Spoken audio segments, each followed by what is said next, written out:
Este mensaje del Dr. John MacArthur ha sido adaptado y predicado para nuestra audiencia de habla hispana por el pastor Henry Tolopilo. Henry Tolopilo es pastor maestro del Ministerio Hispano de Grace Community Church. La Biblia subraya una actitud que es suprema por encima de otras. Y yo creo que esta actitud pudiéramos decir que es la humildad. Es la actitud más deseable de Dios para con el hombre. El Señor Jesucristo manifestó esa actitud. ¿Se acuerdan en el capítulo 2 de Filipenses cuando nos dice que el Señor se humilló de forma tal que vino a este mundo, se humanó, se hizo como nosotros y fue maltratado y finalmente se entregó a sí mismo y fue crucificado en una cruz por nosotros? Demostró una humildad realmente insuperable. Y si pudiéramos hablar de una actividad que acompaña a esa actitud de humildad, la Biblia subraya o identifica una actividad humana como la más deseable y esa es el servicio. El servicio. El Señor Jesús también es nuestro ejemplo cuando dice que no he venido para ser servido, sino para servir. Combinando las dos, la actitud de humildad acompañada de un servicio, constituyen, creo, un dúo supremo en la vida de una persona. ¿No creen ustedes? Yo creo que es increíble cuando vemos en una persona estas dos virtudes, una actitud humilde y una actitud o una actividad de servicio. Ahora piensen, no hay una persona que esté mejor equipada para el servicio humilde que una mujer. No hay persona, no hay criatura equipada para ejercer tanto humildad como servicio como una mujer. Desde su creación, nos dice la palabra de Dios que ella fue creada para ser ¿qué? Ayuda idónea. Aquí no es la idea de superioridad o de igualdad, es un complemento a su esposo. Este es el diseño de Dios para la mujer. Las metas más sublimes para la mujer se encuentran en el servicio humilde, para el cual Dios la ha creado bajo la protección del hombre. Y cuando ese orden se pervierte o se invierte, tenemos problemas, experimentamos caos. En Éfeso, algunas mujeres estaban manifestando una conducta indecente en la congregación y otras estaban usurpando el lugar o el papel del hombre en la iglesia. Y entonces Timoteo tiene que corregir este problema. Los versículos del 9 al 15, como ya dije, nos proporcionan la instrucción que Pablo da a su hijo Timoteo para enseñar el papel de la mujer o el papel que la mujer tiene en la iglesia. Ahora, rápidamente como repaso, vimos que en esta porción existen 6 elementos que bosquejan el papel de la mujer en la congregación. En primer lugar, dijimos su apariencia, es el primer elemento que se menciona. Debe ser decorosa, su apariencia debe ser decorosa. Su atuendo debe reflejar un corazón humilde y preparado para adorar, es lo que vimos ya en el versículo 9. La iglesia no es el lugar donde ella viene para desplegar extravagancia ni buscar la atención sobre sí misma, particularmente la atención masculina sobre sí misma. Porque como vimos, algunas damas de la congregación venían vestidas de tal forma que era equivalente o similar a la forma que las mujeres de la calle se vestían. Entonces, su apariencia es importante. Pero hablamos también de su actitud, otro elemento en esta porción. La mujer debe ser humilde, modesta, dice Pablo, que refleje pudor. Ese pudor es un sentido de vergüenza, no de vergüenza de ser mujer o de vergüenza de sentirse inferior, sino de vergüenza de causar que alguien tenga un pensamiento malo o que alguien sea distraído por ella, por causa de ella, en lugar de adorar a Dios. Su actitud. En tercer lugar, comenzamos a hablar y quedamos aquí la última vez. La mujer debe estar preocupada por su testimonio personal, el versículo 10. Su testimonio personal. En lugar de manifestar lo que se observa en el versículo 9, Pablo dice en el versículo 10, sino con buenas obras, como corresponde a mujeres que profesan piedad. Pablo dice que en lugar de manifestar extravagancia y atención sobre sí misma, la mujer debe estar vestida, arreglada, adornada como una mujer que profesa piedad. La palabra profesar es la palabra epangelo, que simplemente quiere decir proclamar públicamente.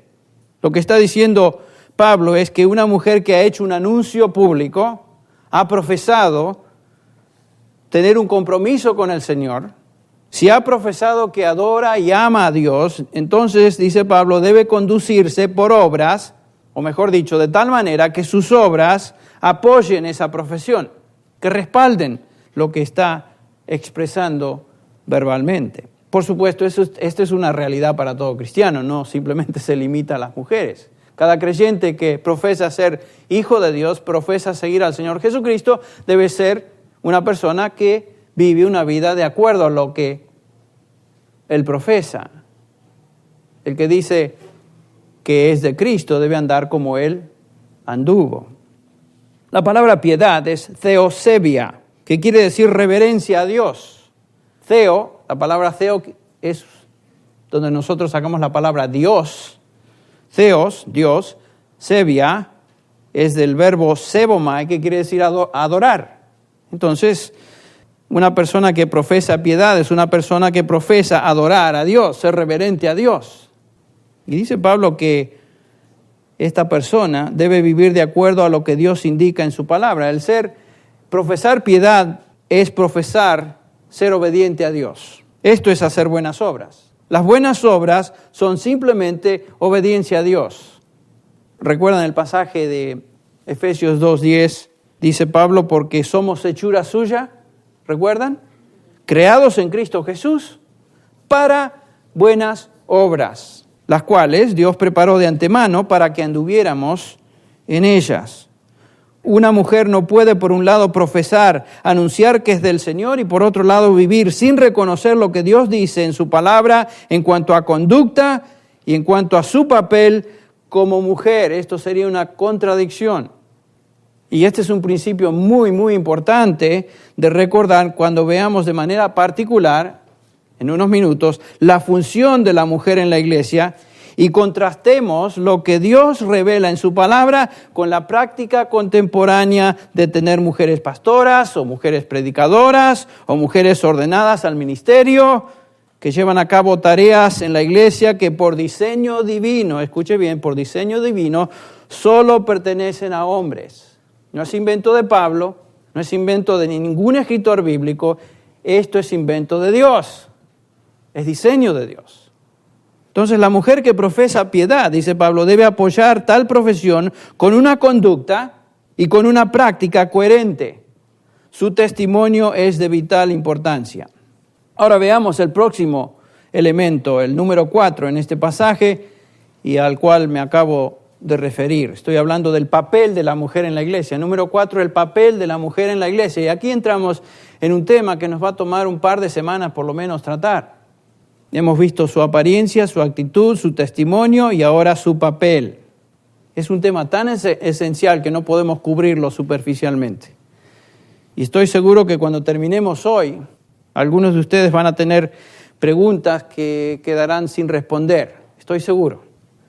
Pero no se aflijan. Creo que al terminar el estudio de esta sección las contestaremos todas. Y lo haremos examinando pasajes de la Biblia, porciones de la Escritura, y espero que la Escritura sea tan clara que no deje ninguna duda en referencia a la voluntad de Dios para la mujer en la iglesia. Y eso es lo que vamos a hacer. Lo primero que Pablo dice en el versículo 11, noten, es que la mujer aprenda, y nos detenemos ahí. La mujer aprenda. La mujer debe ser un aprendiz, dice Pablo. Un aprendiz. El verbo aprender es la traducción del verbo griego manzano, que es un derivado de mathetes. Mathetes quiere decir discípulo, que normalmente se traduce de esta forma, discípulo. Un discípulo en la Biblia es alguien que aprende de un discipulador. Un discípulo, por definición, es un aprendiz.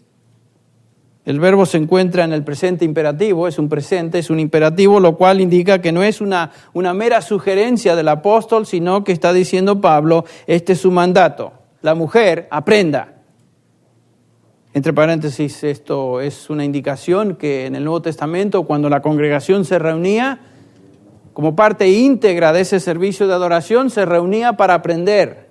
¿Para aprender qué? aprender la palabra de Dios, aprender la doctrina apostólica. Desde la primera iglesia, ustedes recuerdan en Hechos capítulo 2, la iglesia de Jerusalén, 3,000 personas son salvas. En el versículo 41 del capítulo 2, nos dice Lucas, y en el versículo 42, estas personas, los creyentes, se dedicaban continuamente a las enseñanzas de los apóstoles, o a la doctrina de los apóstoles, a la comunión, al partimiento del pan y a la oración. Entonces, la enseñanza era parte íntegra de la reunión, de la congregación de los santos. Nada ha cambiado.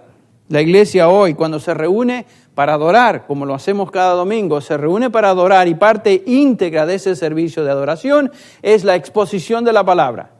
Y los santos tienen que aprender. Tienen que aprender. Todos tenemos que aprender. Aprender la enseñanza doctrinal. Entonces Pablo está mandando que la mujer venga al servicio de adoración para aprender. No que se quede tal vez a preparar la comida que normalmente se celebraba después de un servicio de adoración entre los primeros creyentes. No que se quede afuera haciendo otras cosas, sino que aprenda, participe en la experiencia de recibir instrucción.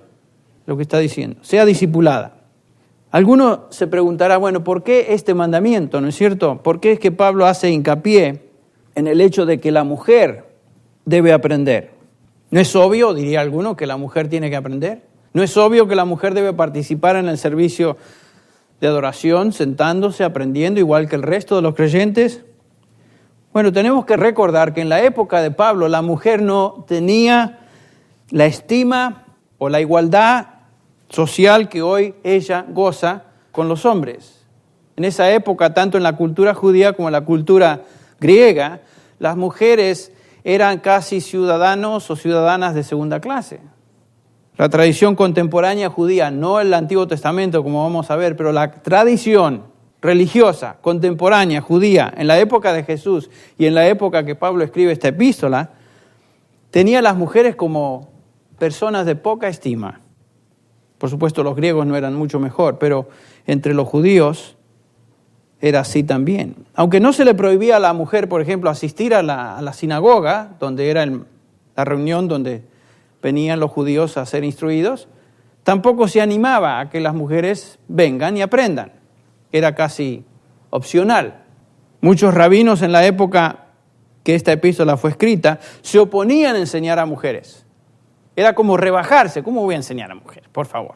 Más, muchos pensaban que rabinos pensaban que enseñar a mujeres, y usaban esta expresión, era tirar perlas a los puercos. Esa era la actitud judía de la época.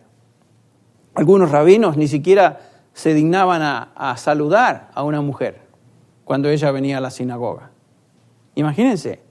Por eso Pablo subraya que la mujer venga a aprender y se reúna con el resto de los creyentes. Ella es igual, con todos los derechos que cualquier creyente tiene en la reunión de los santos. Aprenda, venga a aprender. Esta actitud arrogante de la época por parte de los varones, de los hombres, llevó a algunas mujeres a reaccionar. Siempre sucede, ¿no? Hay una reacción y el péndulo va de un extremo al otro. Y por supuesto estas mujeres se levantan, quieren ser agresivas y tratar de demostrar igualdad con los varones en todo. ¿Qué es lo que está sucediendo hoy en la sociedad? Y que tristemente se está comenzando a manifestar en la iglesia en una forma incremental. Esto, por supuesto, era inapropiado, dice Pablo, y Pablo entonces instruye a Timoteo en cuanto a cómo corregir esta actitud incorrecta por parte de algunas mujeres. Entonces Pablo dice, mando a las mujeres a aprender. Ellas tienen todo el derecho y necesidad de aprender, así como los varones. Ellas deben ser discipuladas, deben ser instruidas, deben aprender la verdad de Dios. Y esto es esencial, por supuesto, para su vida espiritual y para llevar a cabo una función que toda mujer tiene dentro del plan de Dios, del ministerio. Y una cosa que quiero que notemos al empezar este tema es que en términos de vida espiritual, en términos de bendición de Dios, tanto hombres como mujeres son iguales. No hay diferencia. En toda la Biblia, como vamos a ver, notamos ese principio. A pesar de la tradición judía de la época, el Antiguo Testamento enseñaba la igualdad de las mujeres con los hombres en cuanto a su posición, su vida y bendición espiritual. Por ejemplo, la ley de Moisés. ¿La ley de Moisés fue dada a los hombres nada más? No, la ley de Moisés son instrucciones, responsabilidades, mandamientos dados por Dios a toda la nación, hombres y mujeres. Todo ser humano es responsable delante de Dios por su vida espiritual y su obediencia a Él, a lo que Él dice. No importa si es mujer o hombre. En Deuteronomio 6, el Shema, donde Dios hace responsable, por ejemplo, a los padres de instruir a sus hijos de generación en generación, vemos que la instrucción recae sobre los hombros de los padres de Israel. No estoy hablando de los varones solamente, estoy hablando de los papá y mamá. La protección que la ley proveía a los judíos era para todos igual. Por ejemplo, en Éxodo 21, 28 al 31, donde habla que si un buey hiere a un hombre o una mujer, siervo o sierva, la disposición de la ley era la misma para todos. Dios valora la vida de una mujer igual que Él valora la vida de un hombre. También en el Antiguo Testamento es interesante notar que el voto espiritual más importante del Antiguo Testamento, si ustedes recuerdan, es el voto ¿qué? Nazareo. Y por lo general identificamos el voto nazareo con Sansón o con un varón.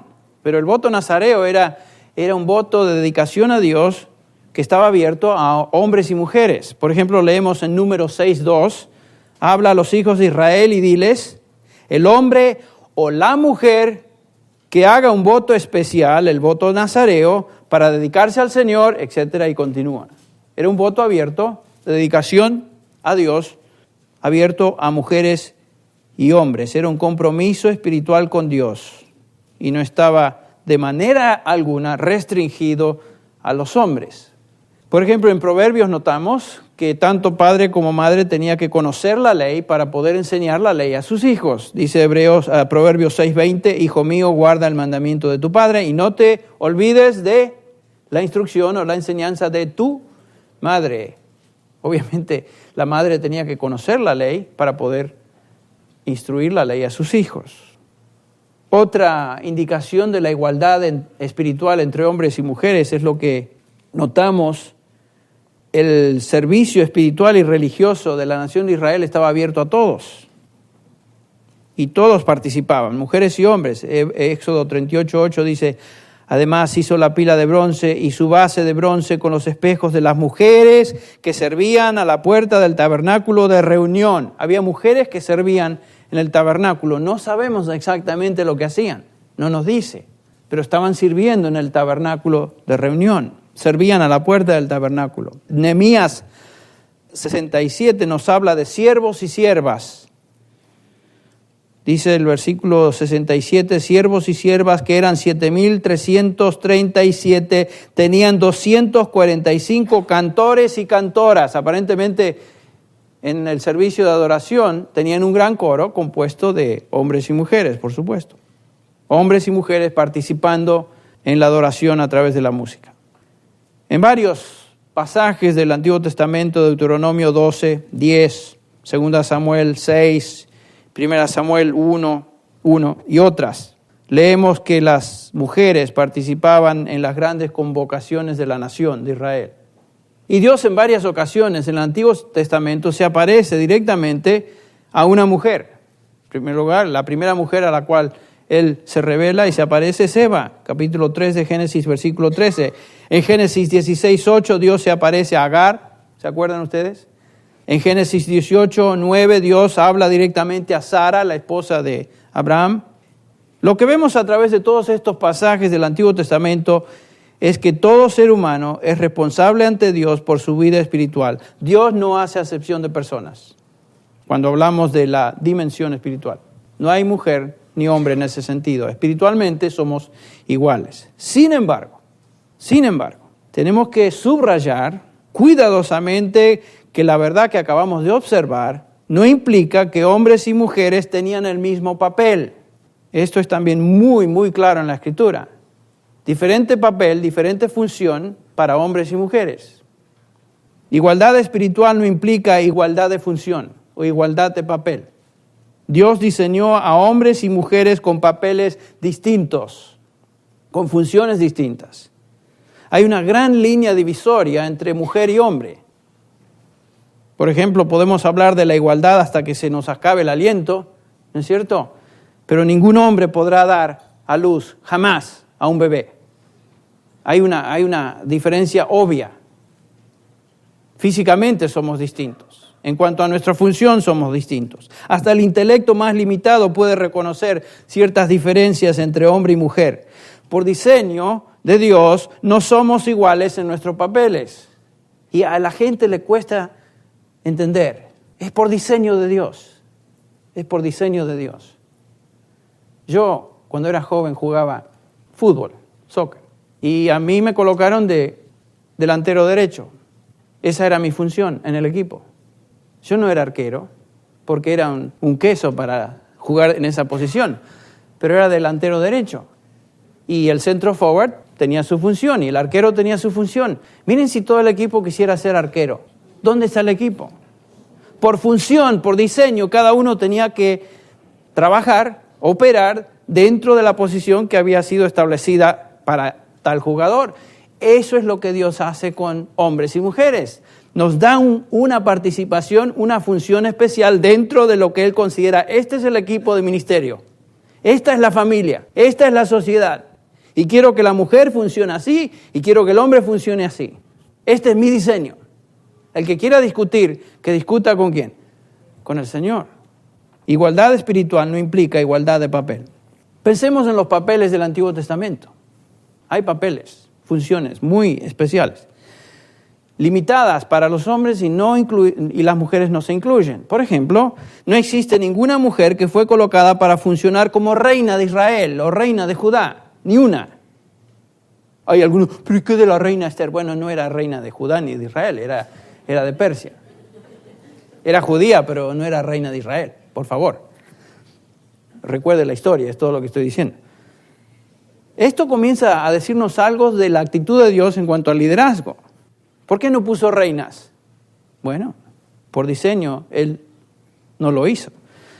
Por ejemplo, no hay ninguna sacerdotisa en todo el Antiguo Testamento en Israel. Ninguna. Esto es significativo también lo que viene. No hay ninguna mujer que haya escrito un libro o porción de un libro de los 39 libros del Antiguo Testamento. Ni una mujer. Ni una mujer. Aunque 2 de ellos recibieron nombres de mujer, Ruth y Esther, ellas no fueron las escritoras de tal libro. No existe ninguna mujer en todo el Antiguo Testamento que haya tenido un ministerio profético continuo. No hay. No hay. Y algunos que desean promover y defender las mujeres en posiciones de ser predicadoras o pastoras dirán, bueno, pero ¿qué de las mujeres mencionadas como profetisas en el Antiguo Testamento? Sí las hay, 5 de ellas, y vamos a verlas. La primera de ellas es Miriam.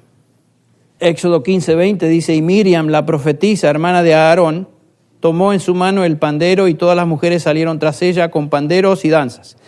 Miriam es llamada profetisa porque guió a las mujeres de Israel en un gran himno de alabanza a Dios, quien le había dado revelación para que hablara. Ahora, en ningún otro lado de la Biblia se nos menciona que ella llevó a cabo un ministerio profético continuo. Dios le dio una palabra, la dijo en nombre de Dios y se acabó. La segunda mujer que se llama profetisa es Débora. Débora, dice Jueces 4:4, profetisa, mujer de Lapidot, juzgaba a Israel en aquel tiempo. Es llamada sacerdotisa porque fue llamada por Dios en una ocasión para dar una revelación directa de Dios a un hombre llamado Barak. No sabemos nada acerca de ninguna otra profecía ni de ningún ministerio profético que Débora haya sostenido. Sí, por supuesto, sirvió como juez de Israel, aquí lo dice, pero es la única juez de Israel y aparentemente lo que podemos deducir de esto es que en situaciones especiales donde por alguna razón no hay un hombre para servir en una posición de liderazgo, Dios puede usar a una mujer para llevar a cabo sus propósitos, pero esto no es un patrón en la Biblia, sino que es una excepción, ¿me entienden? Es una excepción. Débora es una excepción en la Biblia. La tercera mujer que se llama profetisa en el Antiguo Testamento es Hulda, con H, Hulda. Segunda Reyes 22:14 dice que el sacerdote Hilcías y Ahicán, Acbor, Safán y Asaías fueron a la profetisa Hulda. Y aquí se nos menciona su nombre. Y esta Hulda también recibió revelación de Dios que tuvo que comunicar a Hilcías acerca del juicio venidero sobre Jerusalén y sobre Judá. Dios habló a través de Hulda en esta ocasión, pero no existe ninguna otra mención de que esta Hulda haya continuado en un ministerio profético continuo, y esa es la clave. La cuarta mujer llamada Noadías, quien se menciona en Nehemías 6:14. Acuérdate, Dios mío, de Tobías, de Sanbalat, conforme a estas obras suyas, también la profetisa Noadías y de los demás profetas que estaban atemorizándome. Bueno, y esta la podemos descartar, porque era una falsa profetisa y se alineaba con los enemigos de Israel. Estos dos sinvergüenzas, Tobías y Sanbalat. Sanbalat, con ese nombre, ¿cómo no va a ser sinvergüenza? Sanbalat. La quinta mujer que se llama profetisa es la esposa de Isaías. Fíjense, la esposa de Isaías, profetisa. Pero qué interesante que nunca hay mención de ninguna profecía que ella haya dado en todo el libro de Isaías, por ejemplo. Simplemente la mención o la expresión profetiza es en una forma muy general porque dio a luz a un hijo con un significado profético. Pero ella en sí no profetizó. Así que a veces el nombre se usaba en una forma muy ligera, ¿no es cierto? Como profetisa. No quiere decir que cada profeta tenía una profetisa como esposa, no. En este caso sí. Como un pastor no tiene una pastora como esposa. Aunque algunos piensan que es así. Allá ellos. Entonces las mujeres llamadas profetisas en el Antiguo Testamento no tienen ninguna comparación con los profetas que Dios llamó para llevar un ministerio profético continuo, tanto en los profetas mayores como en los profetas menores. ¿Ven? No existe. ¿Qué aprendemos de esto? Bueno, si no hay mujeres en la categoría de rey, si no tenemos mujeres que fueron sacerdotisas, si no tenemos ninguna autora de un libro del Antiguo Testamento o parte de un libro, si no tenemos ninguna mujer llamada al ministerio continuo de profeta, nos damos cuenta que Dios ha diseñado un papel distinto para las mujeres, que no incluye estas cosas. Es obvio. Y otra vez, no estamos diciendo que ni es la intención de Dios colocar a la mujer en un lugar de inferioridad al hombre en cuanto a sus capacidades y valor espiritual. Eso no es lo que la Biblia está diciendo. Ningún centro delantero o wing derecho se siente inferior a los demás jugadores. No es cuestión de inferioridad, es cuestión de función. Entonces la Biblia simplemente subraya la diferencia de papel, diferencia de función, por diseño de Dios. Es todo lo que la Biblia dice o enfatiza. Ninguna mujer del Antiguo Testamento tiene un papel continuo de liderazgo, con la excepción de Débora, que ya vimos. Mientras que Dios en ocasiones limitadas habló por medio de una mujer, ninguna mujer del Antiguo Testamento en el plan de Dios tiene un ministerio de predicación y enseñanza pública. Ninguna. Eso ya nos tiene que decir algo. Bueno, algunos dirán, bueno, ¿qué acerca del Nuevo Testamento? A ver, si cambió la cosa ahí. ¿Saben qué? El paralelo es idéntico en el Nuevo Testamento. Lo que observamos en el Nuevo Testamento en cuanto al papel de la mujer es similar a lo que vemos en el Antiguo Testamento en cuanto al papel de la mujer.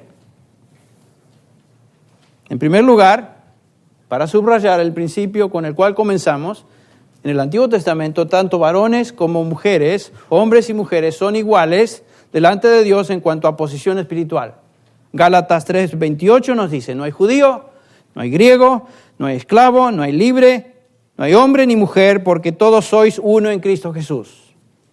Este versículo es clave para entender la unidad espiritual entre todo creyente. Somos uno en Cristo.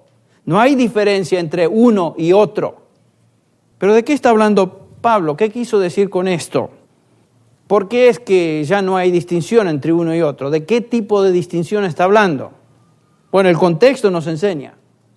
El versículo 13 dice, Cristo nos redimió de la maldición de la ley, habiéndose hecho maldición por nosotros, porque escrito está, maldito es todo aquel que es clavado o que cuelga de un madero. Versículo 22 de Gálatas 3 dice, pero la Escritura lo encerró todo bajo pecado para que la promesa que es por fe en Jesucristo, fuera dada a todos los que creen. Versículo 24, de manera que la ley ha venido a ser nuestro ayo para conducirnos a Cristo, a fin de que seamos justificados por fe. Pero ahora que ha venido la fe, ya no estamos bajo ayo, pues todos sois hijos de Dios mediante la fe en Cristo Jesús. Porque todos los que fuisteis bautizados en Cristo, de Cristo os habéis revestido. Indiscutiblemente el contexto nos enseña que Pablo está hablando de la salvación. En ese sentido somos uno y no hay distinción.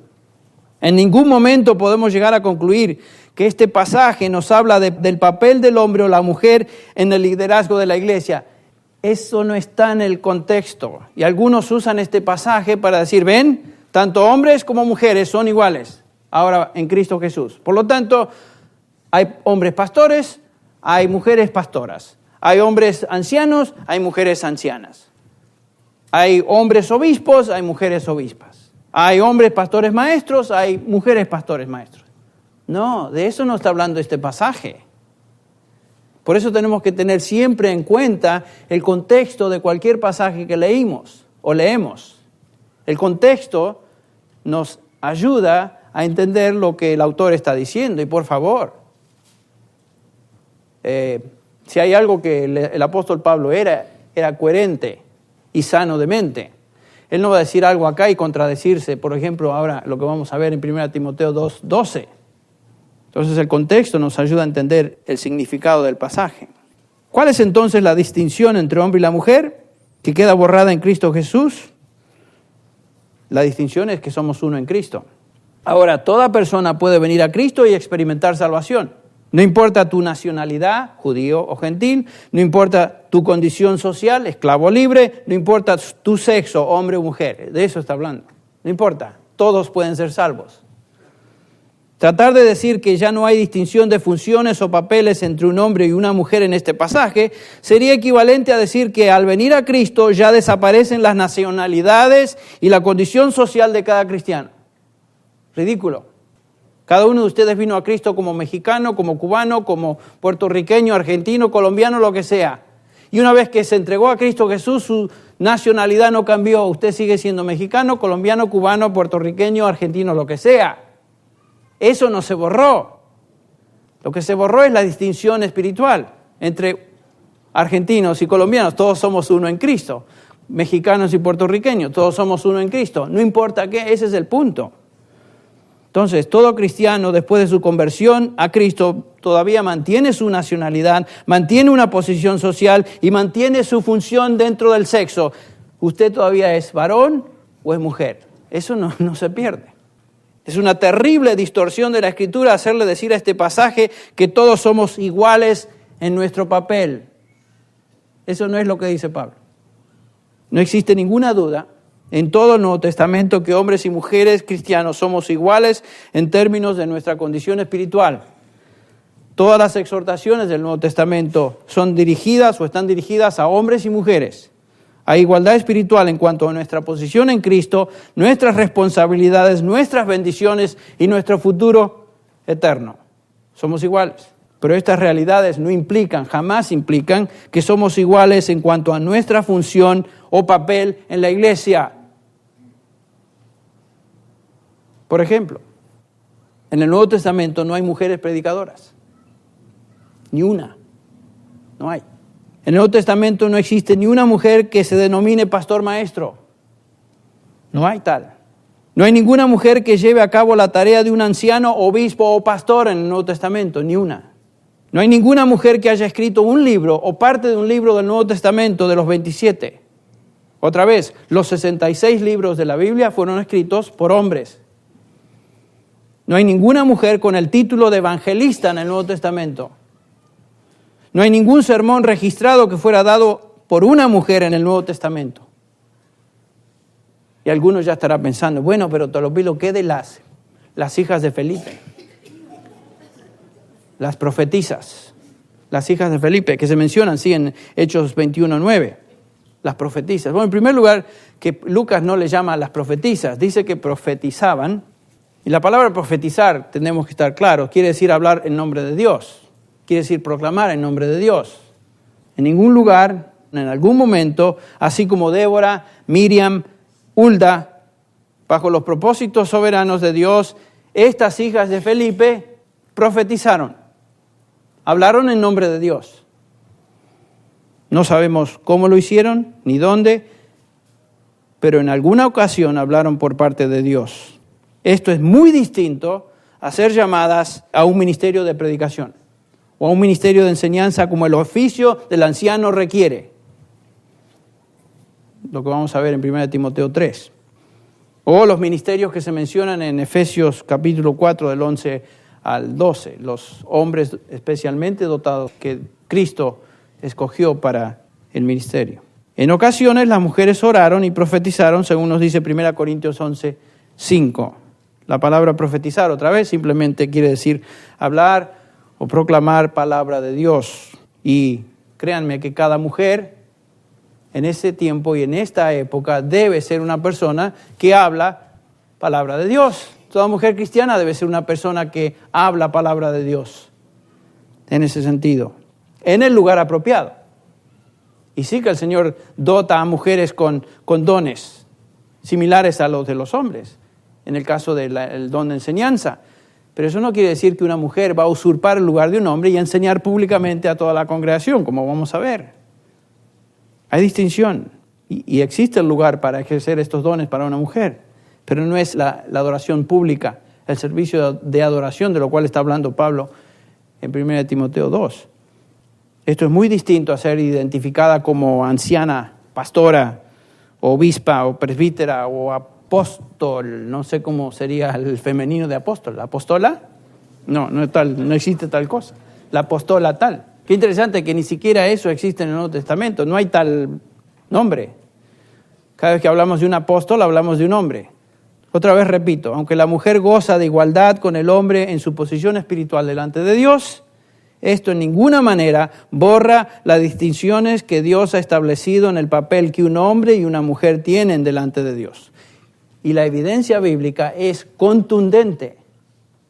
No es así. A lo mejor sí, a lo mejor. Es contundente. Es tan claro que no entiendo por qué estamos discutiendo ciertas cosas. Lo que está pasando, como ya lo mencionamos, es que la gente está buscando soluciones a un problema social contemporáneo. ¿No es cierto? La mujer se cree igual o superior al hombre. Y eso es lo que está. Y a partir de esa plataforma se está discutiendo el asunto. No. El asunto no se discute a partir de eso, se discute a partir de esto. La solución, la respuesta se encuentra en su palabra. Y por diseño de Dios, el hombre y la mujer son distintos en cuanto a función. Es tan claro que no sé por qué estamos tantas veces hablando de esto y tenemos que enfatizarlo tanto. Sería cuestión de decir, eso es lo que dice Dios y seguir, ¿no? Es obvio que una mujer tiene un lugar muy importante en la economía de Dios. Y la mujer, igual que el hombre, es espiritualmente hablando igual, pero distinta por diseño en cuanto a su función. Ahora, volviendo a nuestro pasaje, dice Pablo, la mujer aprenda. ¿Por qué debe aprender? ¿Qué debe aprender? Bueno, a la luz de lo que hemos visto, ¿de qué otra manera va a conocer su posición y papel como mujer, por ejemplo, si no aprende? A la luz de la palabra. ¿De qué otra manera va a ser capaz de hablar a sus hijos o aconsejar a otros si no aprende? ¿De qué otra manera o forma va a saber cómo presentar el evangelio a los perdidos si no aprende? ¿De qué otra forma va a poder vivir en obediencia a Dios si no aprende? ¿De qué otra manera va a experimentar bendición si no aprende? ¿Ven? Es práctico. La exhortación es práctica. Dios desea que la mujer aprenda y no solamente lo desea, sino que lo pone en términos de mandamiento. El mandamiento es, la mujer aprenda, presente imperativo. ¿Cómo debe aprender? Bueno, dice Pablo acá, en silencio y con toda sujeción. ¿Qué momentito? ¿Qué quiere decir eso? Bueno, si usted quiere saber lo que quiere decir, regrese el próximo domingo. Porque la próxima vez vamos a contestar esta pregunta. Vamos a orar. Padre Celestial, tú nos dices la palabra que lámpara es a mis pies tu palabra y lumbrera a mi camino. La palabra de Dios alumbra, nos ayuda a discernir, da sabiduría al simple. Y Señor, tu palabra es clara. y te agradecemos por la dirección que nos has dado a través de tu palabra. Señor, te pido que de una manera muy, muy especial este mensaje tenga cabida en múltiples hermanas, en esta congregación y a través de la radiodifusión. Padre, bendice este mensaje. Es tu palabra que sea usado por ti para transformar. Te agradecemos, Señor, por la función, el papel que nos diste a cada uno. Señor, como varones, tú nos has dado ciertas funciones, y lo cual humildemente te agradecemos. Y a las mujeres tú has dado otras funciones dentro de la iglesia, por lo cual también te agradecemos. Señor, bendícenos. Ayúdanos a responder correctamente a la luz de estas afirmaciones, estas verdades que son tuyas, en el nombre de Jesús. Amén. Este mensaje, predicado originalmente en inglés por el pastor John MacArthur, fue adaptado y predicado en la congregación hispana de Grace Community Church por el pastor Henry Tolopilo. John MacArthur es el pastor de Grace Community Church y el predicador del programa de radio Grace to You, el cual es escuchado diariamente en cientos de estaciones cristianas alrededor del mundo. Para ordenar copias de este mensaje o para recibir un catálogo de materiales disponible en inglés o español, llámenos gratuitamente del interior de los Estados Unidos a cualquier hora del día o de la noche. Nuestro número telefónico es 1-800-55-GRACE, 1-800-554-7223. Si usted llama de cualquier país fuera de los Estados Unidos, marque la clave internacional